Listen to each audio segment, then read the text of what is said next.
Thank you very much. This I noticed. I saw the admission price, so this is going to be the $5 lecture. Which see, if this were the $12 lecture, $15 lecture, there'd be quotes from Gramsci and Engels. But this is going to be, out of my life and times. For $5, don't get too picky, okay? I know the kind of society we live in. Well, when people speak about how they became what they are, they usually refer to a melange of influences and issues. Then there was this teacher who did this, and then there was someone who did that, and so forth. And the impression you get then is, I'll do the same, but I'd like us to keep something in mind, and that is, we're not just a mixture of these influences that impact on us. We aren't just passive receptors. What's often left out is the individual himself or herself. The receptor, the person who's speaking, is not at all passive. He or she would be an active synthesizer. You take these influences and things that impact on you, and you're not just an empty vessel who gets filled by that, but you actually work with that. You actually you bring additives of your own to these things. You bring your own mental labor power, your own emotive concern. You bring your own innate energy and insight to an issue and a cause. And this adds to our collective impact and our collective empowerment. So people sometimes say to me, they don't ask, they say, "You're Red Diaper, right? You're Red Diaper."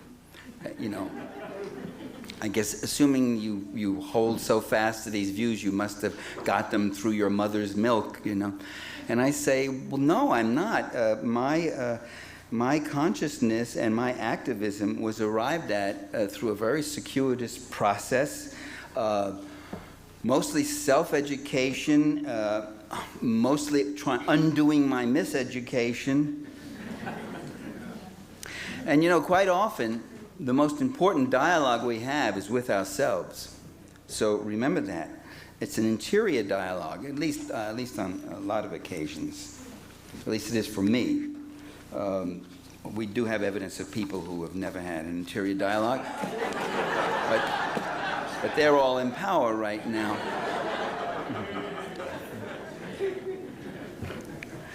I always thought that red diaper babies are very lucky. People who are red diaper babies, it's like I felt they were benefits of a Head Start program. That is, that they got to these very vital things very early from their red parents, I'll give you two examples of red diaper babies that I know. One of them is my son, Christian, and I'll tell him you applauded, okay? Now, Christian, when he was 3 years old, he was coming on demonstrations with me. When he was 4, he was leafleting outside a supermarket with me. When he was 5, he was asking me to describe the Russian Revolution, which, for a 5-year-old who likes to play with guns, blah, blah, blah, boom, boom, and his mother was sitting there saying, "Look, we're raising a Marine." I said, "No, we're not. You just don't know boys. That's just their madness, but they outgrow it. I did the same thing, and I'm not a Marine." She had only a sister. She hadn't had much experience with boys, I think. But Christian, when he was 5, he wanted to know about the Russian Revolution. He said, "Tell me the story, Daddy." It's a great story to tell a gun-crazy kid about, action. It wasn't the guns as such. He liked action, not action. I said, well, the Kronstadt sailors threw these guys off the boat and took over the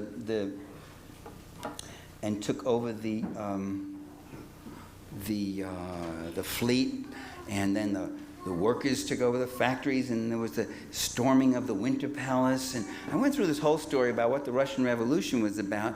And he said, what did they do to the Tsar? I said, well, they shot him. And he said, I wouldn't have shot him. I said, oh, what? What would you do? He said, I would have taken him and I would have chained him to one of the machines in the factory, and I would have forced him to work 14 hours a day the way he made his other workers work, and then he would have seen how much the ordinary people, the poor people, were suffering. And I thought, I got nothing to worry about with this kid. 5 years old, he's 2 steps ahead of me and 1 step ahead of Lenin, I think. The other red diaper baby I know, I think he's red diaper, is Ralph Nader. Maybe Ralph is pink diaper, I'm not quite sure. But last November, I was at the Eisenhower Foundation, Milton Eisenhower Foundation, to give a talk. It was a special seminar only for the board of trustees and other people, staff people on the Eisenhower Foundation, very select audience. And they were all given a copy of my book, Against Empire, to read, and that was to be the subject. And the chair of it, I was delighted, who I often admired him, it was Fred Harris. Remember Senator Fred Harris of Oklahoma, populist, was a wonderful guy. And he was chairing it, and Ralph Nader was to be the second speaker who would comment on my work. And now Ralph and I have shared the podium a number of times, but this was the first time I had top billing. Not that that's important or anything. I would just mention it, you know. Silly ego things. Okay, so Ralph gets up after I talk and he says, my father, Ralph Nader's talking now, he says, my father, and I'm saying, hey, Ralph had a father. I just didn't think of him in those terms, but of course he had a father. He said, my father once said to me, Ralph, he said, capitalism doesn't fail because it always has socialism to bail it out. It's a very good insight. Namely, that means that, and you see it happening today, that the corporations have the bailouts of the collective wealth. They get, in fact, bailouts. They're called bailouts when they're edging toward bankruptcy. They get tax write-offs. They get direct subsidies. They get research and development subsidies. They get export subsidies. They get loan guarantees. I mean, you can go on. I don't even have the list. So they feed off the collectivity that they're constantly denouncing and saying collectivism, individual initiative. They've got their hands in the public trough right up to their elbows and their necks. So now notice this though. Ralph Nader went on to do things that were beyond what his father did. Otherwise we would have heard about his father. My son at 5 was synthesizing, just this thing I was saying to you. He wasn't just a passive receptor to his daddy's story, but he was actually using his mind and coming to a conclusion about something. And we do the same thing, and that's a source of strength. That's a source of input and empowerment. Now, in my home was relatively politically impoverished. It was a blue-collar, Italian-American, working-class, low income. We were really poor. Money was a constant problem and a concern, which itself is a political lesson that one kind of learns in one's gut, really. Not in this society, not that much in your head. I mean, there was some good knockdown, drag-out fights about Mussolini and the war. I remember those between my uncles and various people. And then there was the Depression and the poverty and the fear of that Depression. But generally, it was a rather provincial existence. I mean, there was a candy store and the handball court and the backyards and the street. I was a street kid. I lived in the streets. I learned to fight. There were a lot of fist fights. We used to beat the brains out of each other. We had gangs, but they weren't with switchblades or anything serious, usually. Although there's a story or two there I could tell, but I don't want to start. It's very much like what Herbert Gans called the urban villagers. Gans did a study of, actually it was an Italian-American neighborhood, North End, Boston. And it's a very interesting theory, which is that in the midst of large cosmopolitan cities, you have these ethnic enclaves that are recreated sort of from the old world, and where people live in a very kind of clustered, you know, they all know each other, and who's that guy? We live on 118th Street. He's from 119th Street. What is he doing here? I mean, it was really, there would be times like that when things came, not really quiet. I mean, you could walk pretty much freely down the streets, unless you were a kid, because there was the other gang who remembered how you beat up their guy. They might want to beat you up. But, oh, I'm sorry, Amanda. I think I'm knocking the heck out of your tape here. Show you how provincial I was. One year we moved to the Bronx. For just that 1 year, it was a temporary thing. Then we went back to East Harlem in New York, and all the kids, most of the kids in the class were Jewish. And here I was, what was it, 7, 8? I don't know how old I was. And I was struck by the strangeness and the foreignness of their names. You know, Rosenberg, Rosenblatt, Feingold. I mean, I said, what funny, strange name. Why didn't they have ordinary, regular American names like Puzzafiri, Bacigalupe, Mazziato, you know? Strangest names. Strange. But they were nice kids. They were nice kids, even though they had funny names. So when people ask me, well, how did you get from this neighborhood, and how did you get all the way up to Yale? I always say, I didn't get all the way up to Yale. I don't think it was an ascent. It was, I got across to Yale, as I put it. I said, but I can sum it up in one word, and that's dogs. That is, my grandfather had a brown dog, and he named him Brownie. My Uncle Nick got a white dog, big fluffy white dog. He named him Whitey. And we got a dog that had spots on it, and everybody called him Spotty. And that was the level of imagination in my family. and that's when I knew I had to get the hell out and go to school.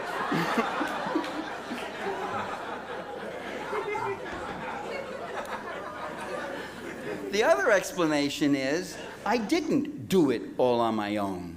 How did you do this all on your own? I didn't. The other explanation is that it wasn't self-made. I mean, this society is full of mythologies about self-made man. He's a self-made man. Nobody's self-made. I could never have gotten close to getting any kind of education if there hadn't been, for generations, untold numbers of people, like a lot of the people in this room, whose names I don't even know, who fought for the principle of public education. You know, I was just 3 generations back from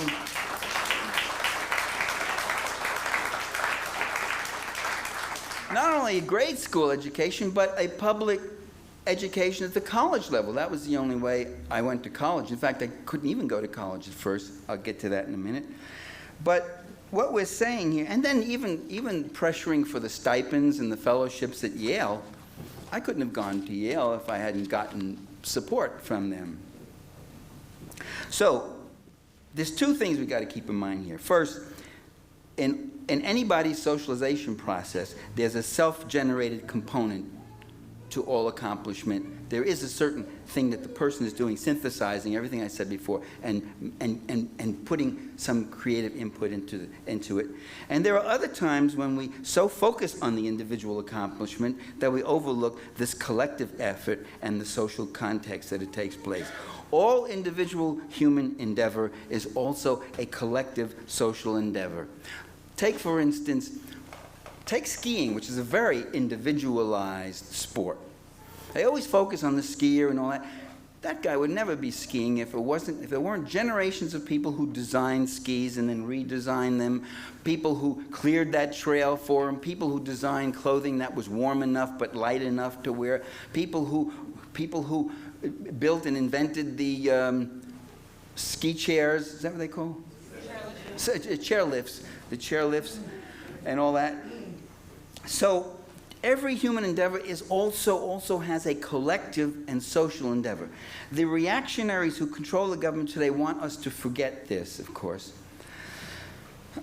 So nothing we do is purely an amalgam of environmental influences, and conversely, nothing we do is purely our own achievement. Give credit to all those other people. When I was in high school, I began to get vaguely interested in politics, and I thought of myself as a Republican. I thought that would get a real laugh, but I guess it didn't.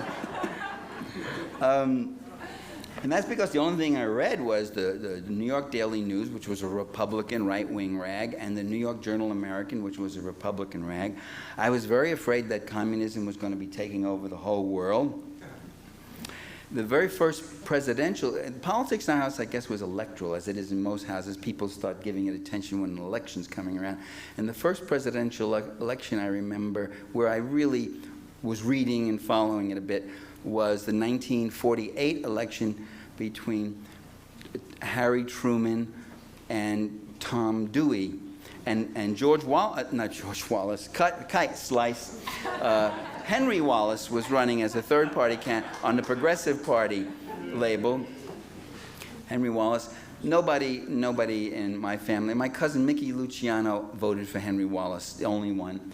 But the debate was about, it wasn't any debate, passing discussion. I remember one day my father just saying, it was just I and my mother sitting there. He said, Truman's finished. Truman, he's gotten kicked one side down the other. He's falling apart. He'll never get reelected. He's a loser. We might as well vote for Dewey, who's been governor of the state. If we got to make a change, Dewey isn't so bad. And my mother sort of nodding and all that. And then on election day, she came back from the polls and she took me aside and she said, Michael, she said, don't tell your daddy, but I voted for Truman. And I know what it was. You know, everybody predicted that Truman was going to lose, and hers was a compassion vote. My mother was very compassionate. She was afraid that maybe nobody in America would vote for Truman, and so she wanted to make sure that Truman got a vote, at least some votes. And so a little while later, I saw my father. I said, Dad, who did you vote for? And he said, hey, I said, I didn't know he was on the ballot. Pop, who'd you vote for? He said, the goddamn Republicans, you know, if they get in, we'll have another depression. I voted for Truman. But don't tell your mother. So, I mean, you give a teenager this kind of weaponry? The very first chance I could, at dinner, when they were both sitting there, I told the both of them what they were done. And they sort of embarrassed grins and all that sort of thing. So that was my first memory of an election. After high school, I didn't go to college. Instead, I worked for... the point I wanted to make there was, when Truman got reelected, I found myself, despite all my Republican reading, I found myself feeling very happy about that it wasn't Dewey. So that my inchoate class experience was stronger in me than the crap that I was filling my head with from the major media. Which luckily it's not that way anymore, because the media is now free and independent and objective. I didn't go to college after high school. I graduated a couple of years after that election, and my mother was dying. We had terrible medical expenses. We never heard of health insurance, and a lot of people today still haven't heard of health insurance. So I went to work. I don't want to go into all those interesting things about work and where and all that, but we don't have time. But let me just say that when I got into college, my first year, I remember reading. This is very strange that I remembered this. It so impacted on me. And it's very strange that I remembered it as I was jotting down these notes. I was sitting in the subway, and I seemed to think it was a literature or speech class, and there were these little readings. And the reading was a report, an article on beauticians and cosmetologists, I don't know if they were called that yet, or saleswomen and all that, were talking about the affronts that they had suffered with their upper income clientele.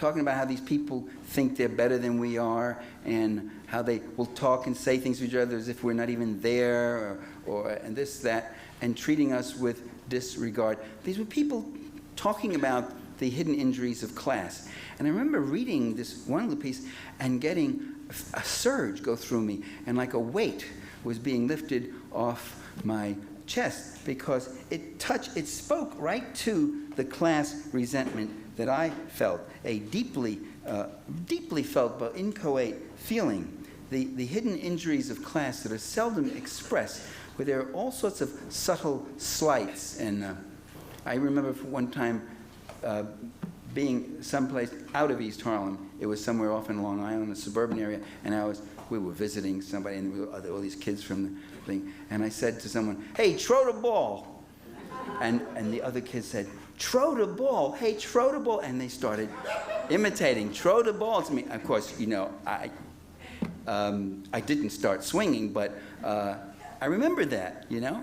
My diction was even rougher than it is now, and here these other kids were making fun of me. They were middle-class kids, by the way.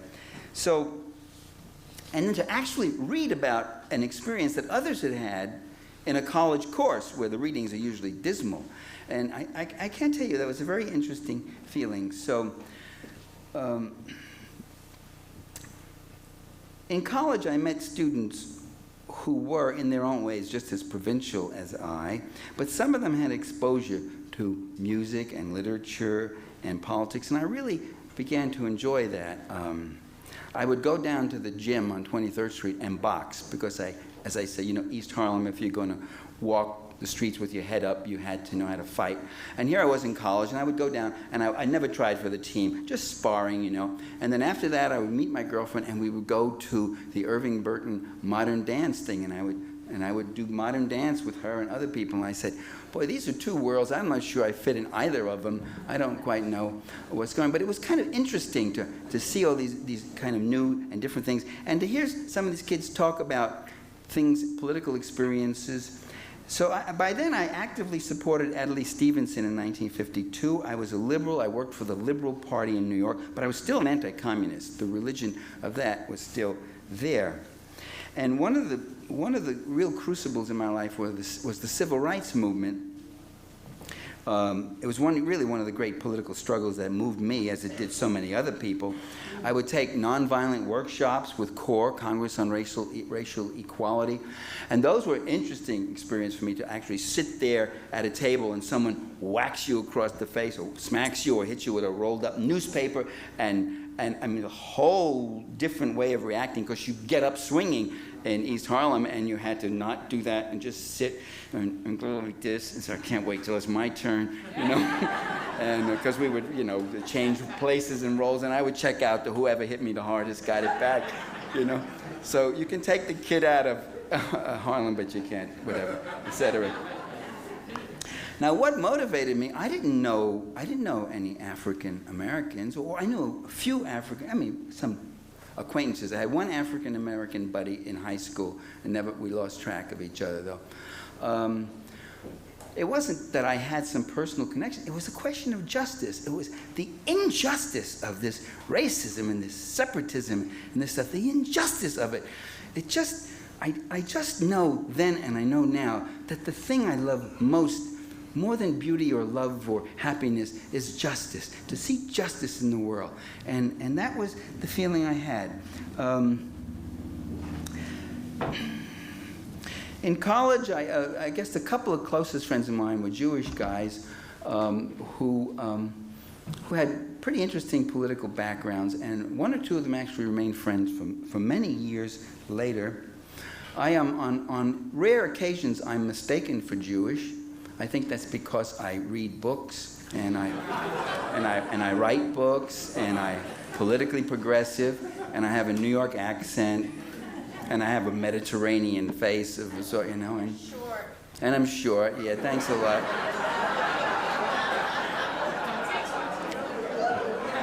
You're Jewish, aren't you? Ball breakers. All right. One time I was at the Berkshire Forum giving a talk, and there was a room full of old lefties, mostly Jewish, and one of the guys came up to me afterwards, and he said, you're such a smart young fella. He says, you're Jewish, aren't you? You're Jewish. And, I mean, his face was so beaming with ethnic pride, I almost lied about it. I didn't want to. So I don't want to hurt this old guy, I said. But then the truth, since I speak only the truth, I said, well, Parenti, it's an Italian name. He said, Italian? And his face, befuddled, confused. And then the lights came on again, and he was beaming. He says, oh, of course, you're a Sephardic Jew.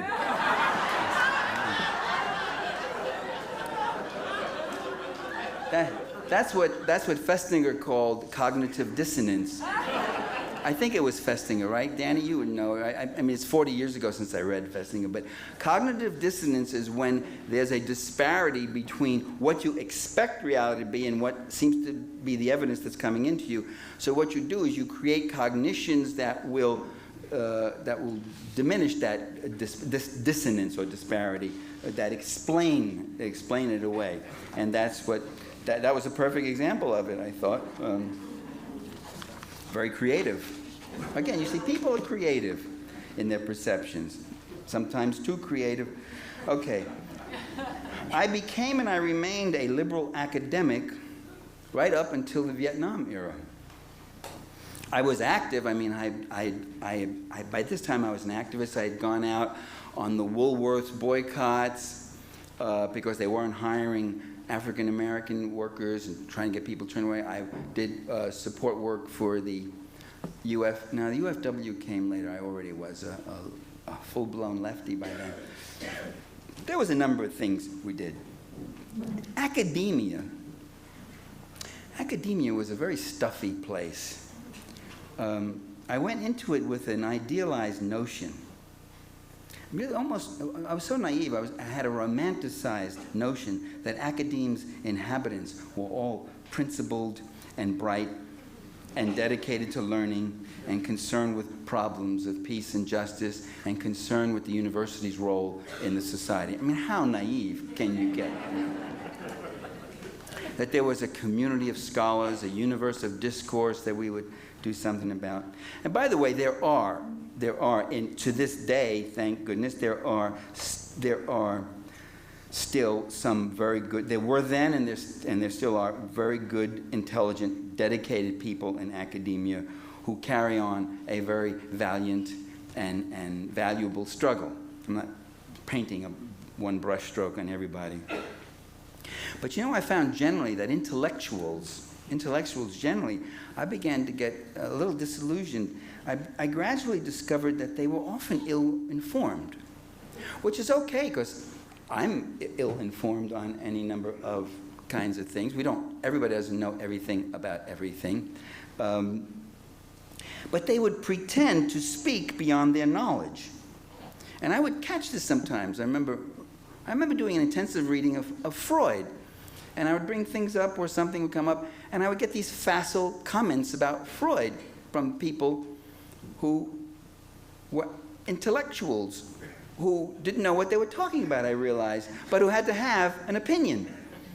Wilhelm Reich, I remember reading Reich's stuff and people saying, people die in orgone box. I said, nobody ever died.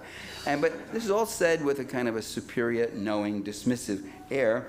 But the need to feel that you had an in-the-know opinion about something when in fact you didn't know what the hell you were talking about. It's no sin to not know what the hell you're talking about if you don't talk about it, okay? So remember that. All the time I say, I really don't know about that. Could you fill me in, Academic, and I'll tell you, one of the worst things in academia was the academic administrators. These were often the people who really had no regard for learning of any kind. Their primary dedication was to their careers, not to the students, not to the higher values, certainly not to any kind of democracy. The university was a hierarchical, top-down rule There was a lot of talk about the academic community. There was a lot of talk about democratic values, but life there was really not all that much different from a corporation in some respects. It was very top-down.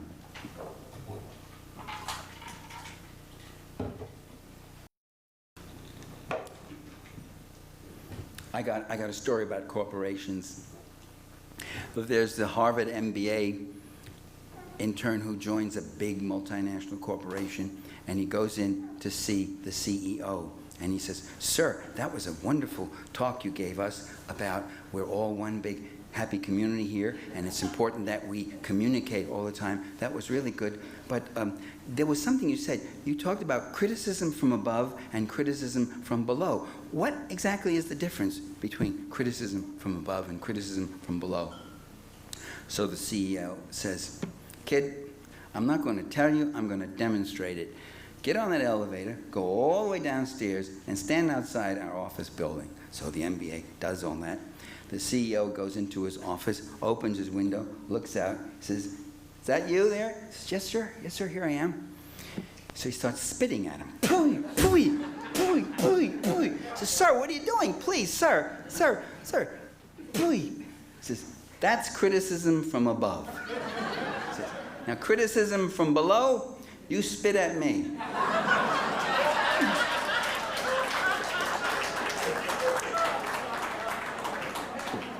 Well, oh, you like that one? Let me check. Okay.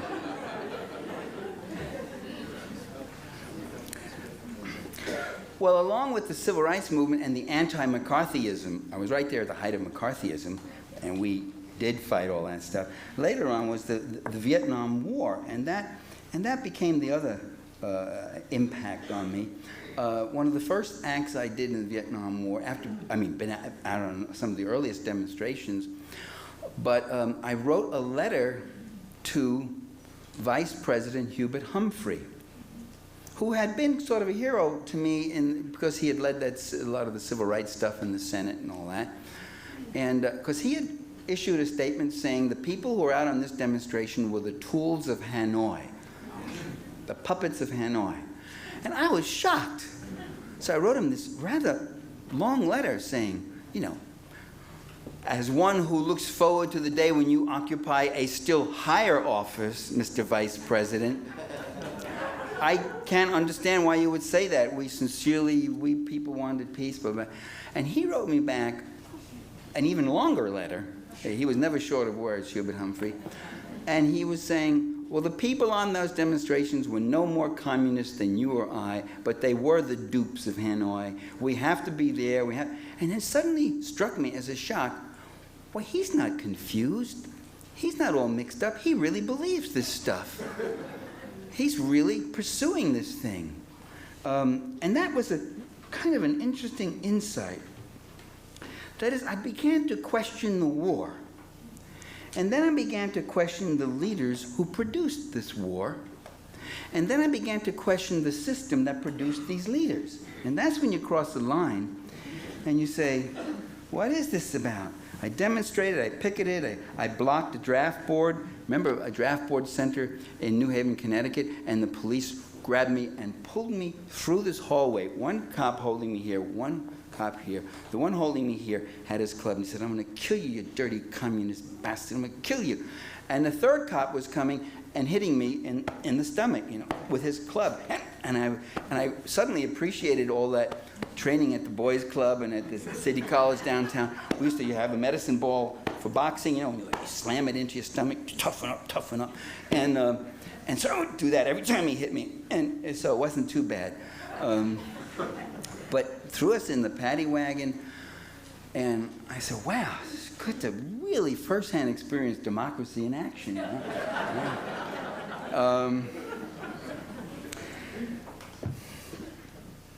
I with just 3 other people, we organized the largest demonstration, peace demonstration in New Haven, Connecticut, up to that point. We had William Sloane Coffin speak, to whom I dedicated my first book, by the way. Got Arthur Miller to speak. Somebody said, we should get Arthur Miller. Got to get Arthur. I called Arthur Miller, the great playwright, Death of a Salesman, all, you know, much admired.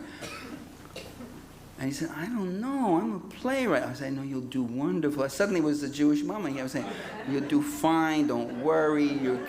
No, but the people want you. I mean, I don't know. I mean, it's outdoors, you know. Don't worry, it won't rain, it'll be okay. And he came and he spoke, he loved it, he had a great time, and people appreciated him being there.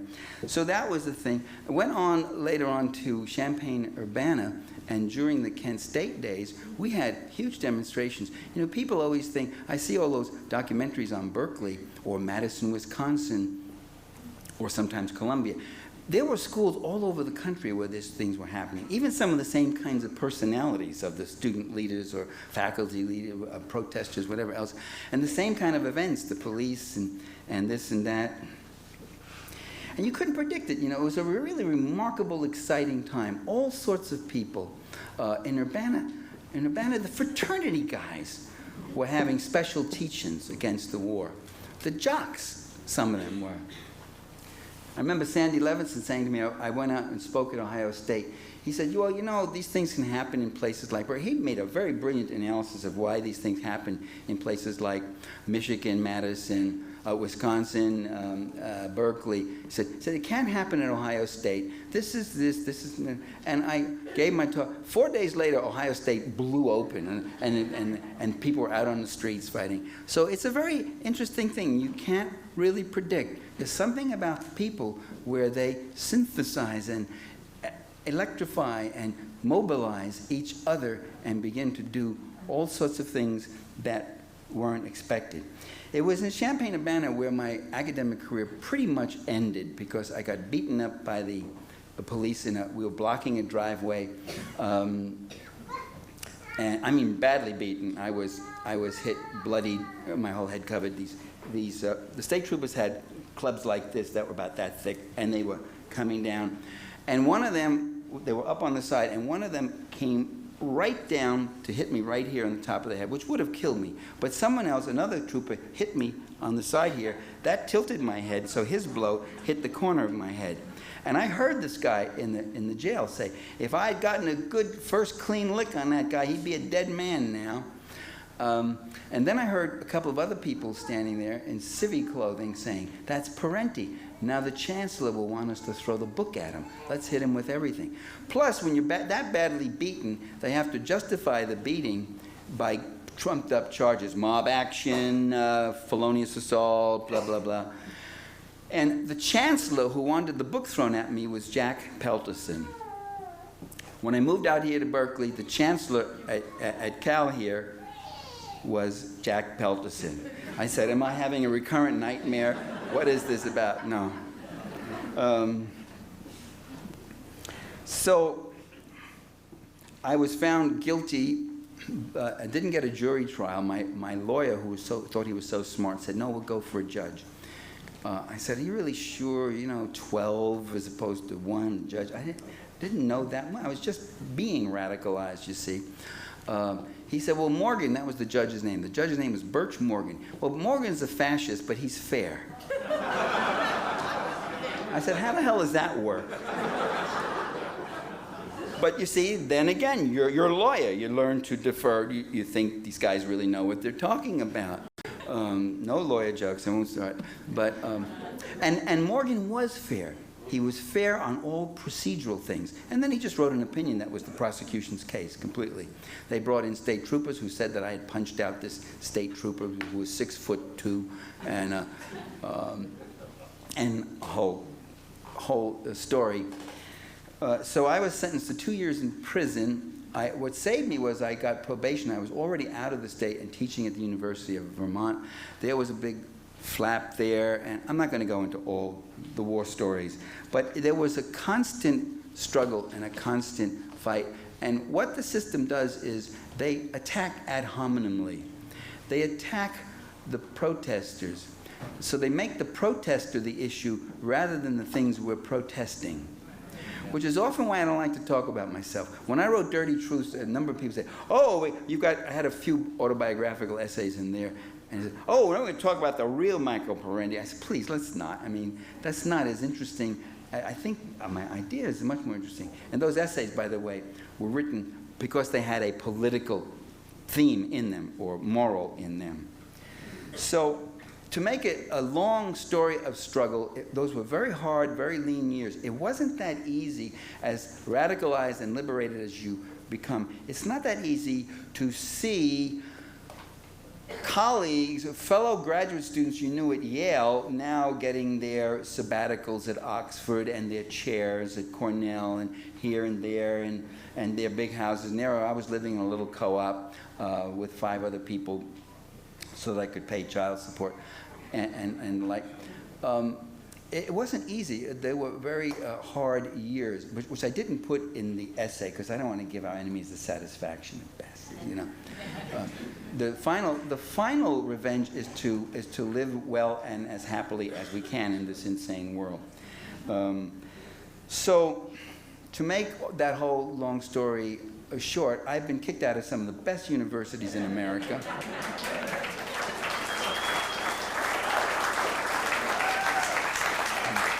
And I all those years I also went on doing support work and boycotting and more speaking and writing. That takes a lot of time and energy. It's the travel that really knocks it out of you, you know. And I remember that I was considered a wild man by some of my academic colleagues. Parenti, he's a wild man. Stop that anarchist agitation there. But it wasn't that I was so wild, it was that they were so tame, I think. I was considered a radical. But it wasn't, I didn't feel I was so radical. I was coming to these things with all the innocence of a child almost. I said, wait a minute, you know, I think the Vietnam War is this, and people would say, whoa, whoa, whoa. You know, I realized only in retrospect that I was becoming a Marxist without having read Marx.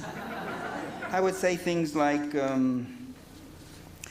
you know, I think a lot of liberals are evading the whole issue of class power. There's a class power, and that class power plays a role in foreign policy. You know, I mean, that's what I mean, this is really an imperialistic kind of thing we're looking at. And people would say, that's Marx. Whoa, whoa, that's Marx. Or I'd say, you know, I don't think the police are neutral. We always hear they're neutral, they support the law here and there. I don't think they're neutral at all. You know, you look at strikes, the police are always defending the factory against the factory worker. Why don't they favor the factory worker against the factory owners? They go, whoa, that's Marx, isn't it? That's Marx, isn't it?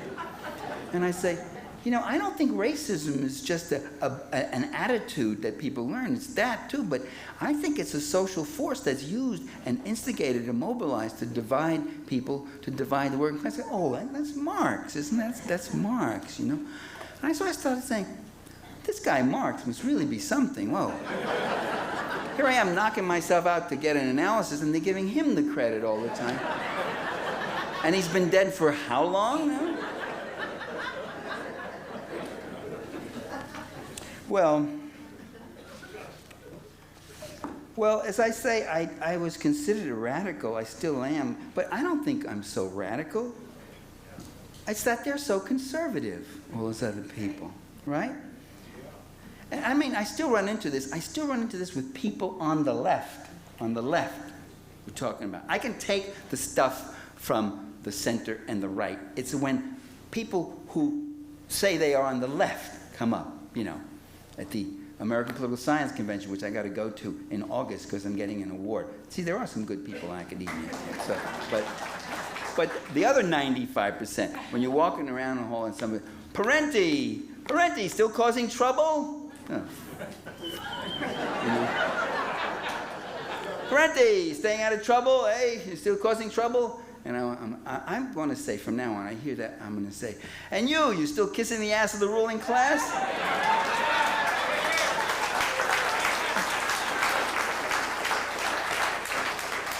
Hey, Parenti, you still rabble-rousing, you old codger, you still rabble-rousing? What is that, rabble-rousing? That's a ruling class term. You know? Mob incitement, rabble-rousing. Are you rabble? I don't think you're rabble. You're rabble. Are you feeling roused? Am I arousing you? I remember 2 times One time, this is really great, boy. You really can indulge yourself. Huh? What? For $5. They paid $5 to hear me talk about my problems. That's a great switch. Okay. One time two times I'm going to tell you about. The first time I was at, I'm not going to say the people's name, University of Colorado. I had just given this talk. A lot of us, we went down behind there. There was, like the big tables with the glass thing. And there was a guy working with the food. And I'm standing there with this colleague from that university, a progressive. He even, on certain times of the year, calls himself a Marxist, depending on if he's trying for the deanship, he dropped that. But when he wasn't trying for the deanship, or he's talking to people like me, he would say he was a Marxist. He turns to the guy who's handing out the food, who was, I remember him as Latino. He says, "Watch out for this guy. Watch out for him. He's dangerous. Watch out for him. He'll take over everywhere. He'll lead the rabble or whatever." He's making these kind of. I said, "What the hell's the matter with you? What are you doing?" And he just started saying these crazy things. You know what the Latino guy behind the counter did? He waved away my money. He said, "Go ahead, take it." And I thought that was great. He saw me as a friend.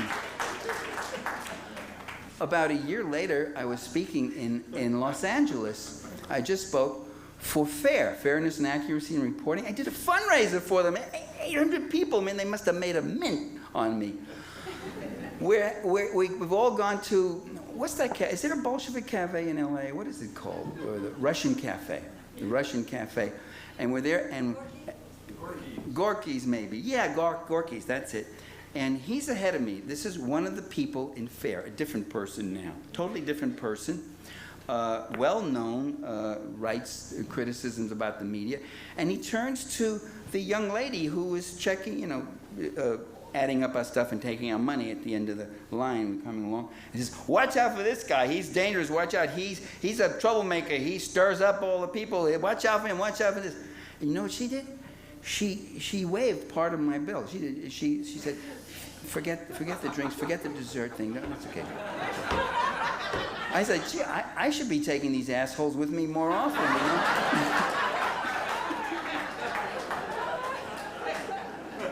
And I've been wondering, I made a mistake. I wanted to go back and ask her, why did you do that? Was it, maybe it might have just been that she just felt so embarrassed about the way that this guy was being so stupid toward me or something, and that was just a courtesy to me. Or maybe there was that inchoate class consciousness. I don't know. Well, what we do know is that there are left progressive, supposedly literate intellectuals who do not see how much the dominant paradigm has seeped into their political consciousness like so much dry rot. And by the way, it's a constant struggle for all of us. All of us. We live in a political culture that is quite insidious, quite resourceful. It has propaganda, but it's not called propaganda. It has images that are paraded constantly. It has duplicity. And so we have to consciously arm ourselves against it. And my books are all there for discounts, and that would be where you can arm yourself. But this is all infomercial. So, I was called a wild man. I was called extremist. Is it extremist? Let me ask you the question. Answer. You could all answer together. Is it extremist to want peace and social justice? Yeah. You see, I have to guard against it. Some of you have to learn the English language again. Okay, I'm going to say it again. Is it extremist to want peace and social justice? I see why the funny guys said yes, because it has become, hasn't it? It's been treated like an extremist position to want peace and social justice. Is it extremist and radical and crazy and all that to want a clean, ecologically sound environment? No, it isn't. The extremists, be quiet, please. The extremists are already in power. These guys are not conservatives, they are reactionaries. They are reactionaries. They are consciously, we learned that a conservative was someone who resisted change and wanted to keep his privileges and interests intact. A reactionary is someone who wanted to unturn all these things and go back to a yet more retrograde position. These guys are reactionaries. They want to bring us back to 1900. They want to destroy all the gains we made in the social net and human services. They want the conditions of labor. They want to destroy all that. They want everything for themselves. They are ruthless reactionaries, and they play for real, and for keeps. Now, also in my later life, after it became radicalized, anti-communism again took hold of me, but in a quite different way. First, I had become less hostile. I just didn't think the communist countries were the most evil, repressive things in the world. I saw that people had enough to eat in them. They had jobs, education, health care. Vietnam was a communist country, and what was it doing? It was fighting against an imperialist power, and there was a kind of democracy in the way people were mobilized, in the way opinions were discussed, and policy was developed through the cadres and the party. There was something to that. And the communist countries, I began to realize even more, were not the ones that were aiding and arming the death squads in Central America. They were not the ones supporting the rich landlords, the big corporations that raped the land, the corrupt generals. That was the CIA. That was the capitalist democracy that was doing all that.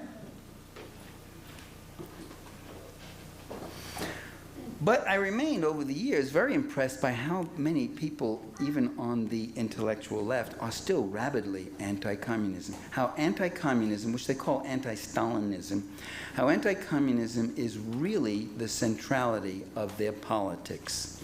It still is.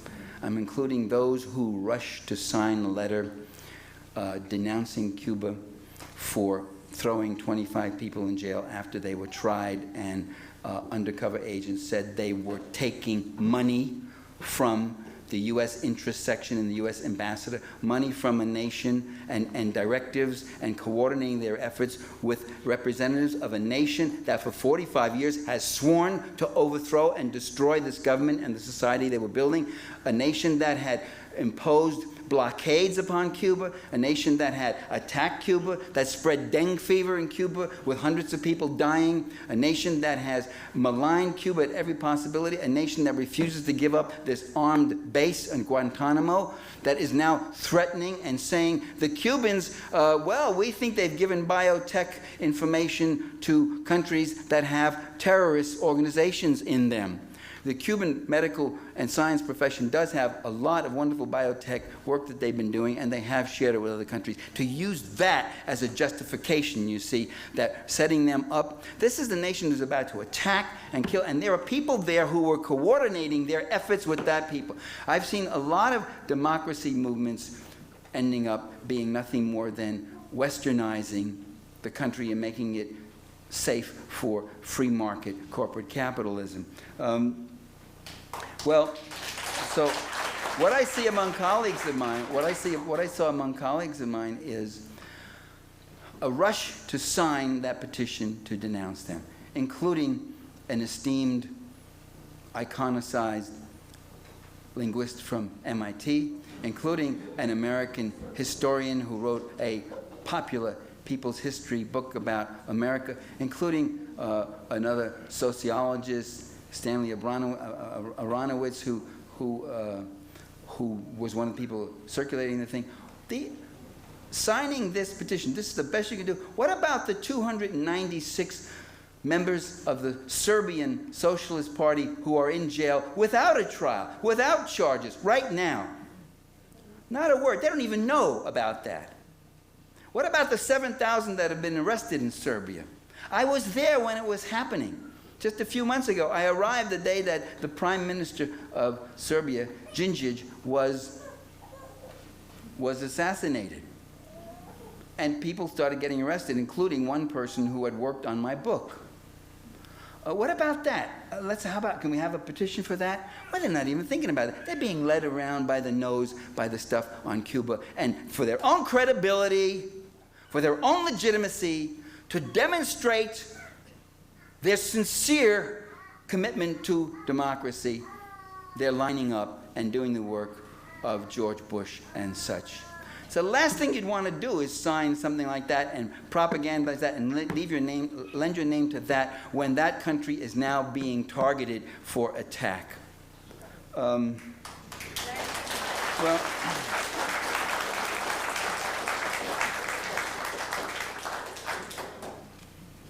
you can see the same by how many of them supported the bombing of Yugoslavia. I'm talking about people who shared the brief that went up to that bombing. I'm talking about people who have demonstrated against a war that was directed at a right-wing, rich, reactionary terrorist named Osama bin Laden, and a Taliban organization that was one of the most repressive in the world. They opposed that war. They were able to oppose that war, as they should, and that's to their credit, as we oppose it also. They opposed the war against a right-wing murderer and torturer, former CIA collaborator, Saddam Hussein.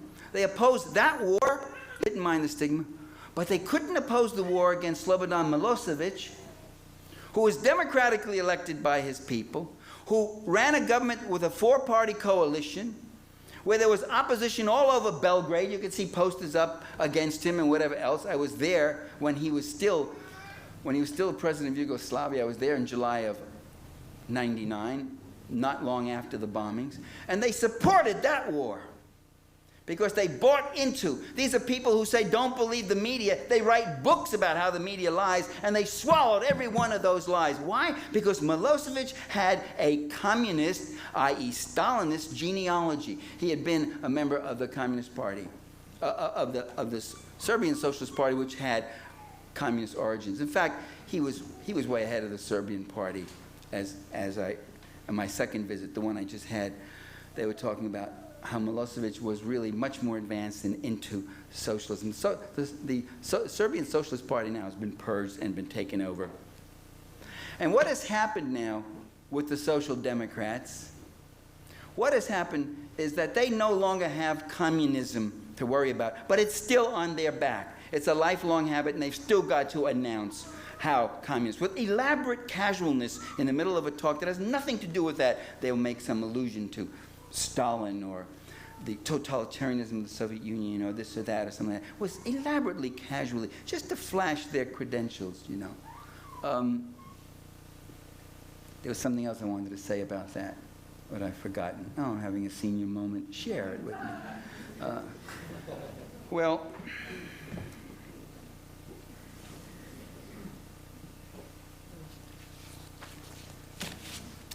it's lost. Okay. I really liked what Dick Gregory said once in 1980-something. Dick Gregory, he got up, he said, why don't they blame something bad on the communists?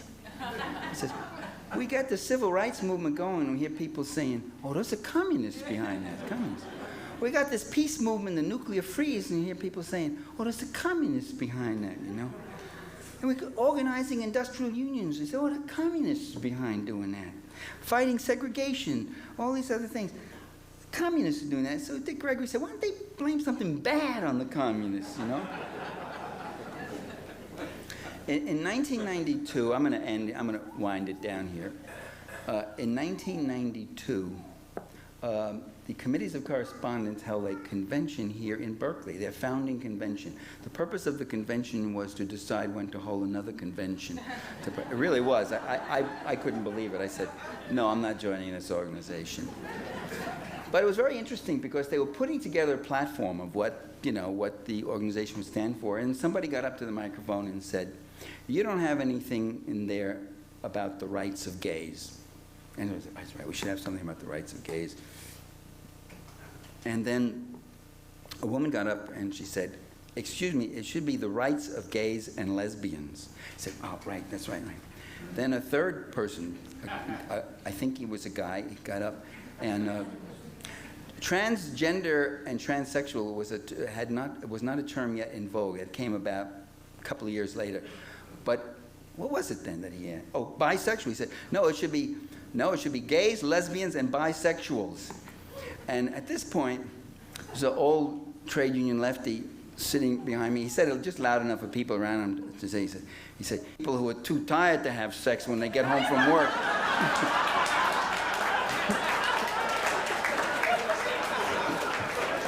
Ladies and gentlemen, that's who I speak for. The people who are too tired to have sex when they get home from work. Luckily, I don't have a taxing commute. I work at home, so I have a little bit of energy to fight for these people. But I'm saying it allegorically. It's the people, it's all of us who are too tired for the way our society and the good things that we want and our environment have been pulverized.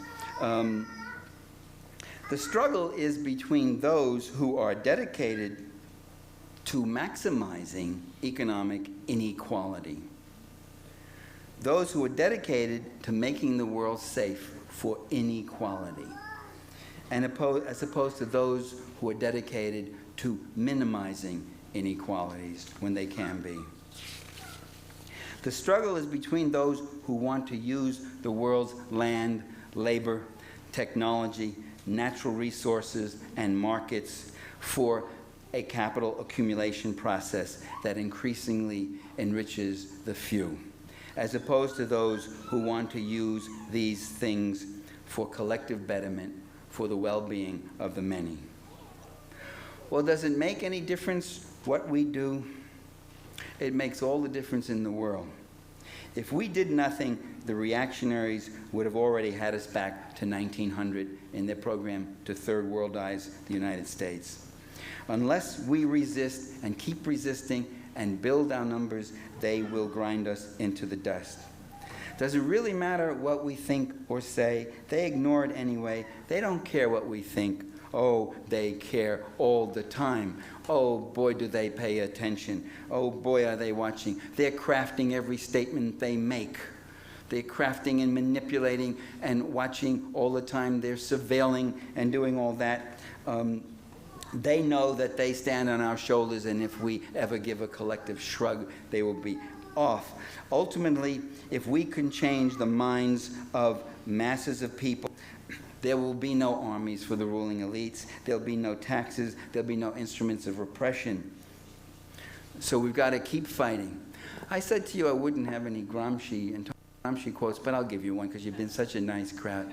Gramsci said, we must always have a pessimism of the mind, realize how tough and how bad things can be, but an optimism of the will. So let's have an optimism of the will, and thank you so much for your kind attention.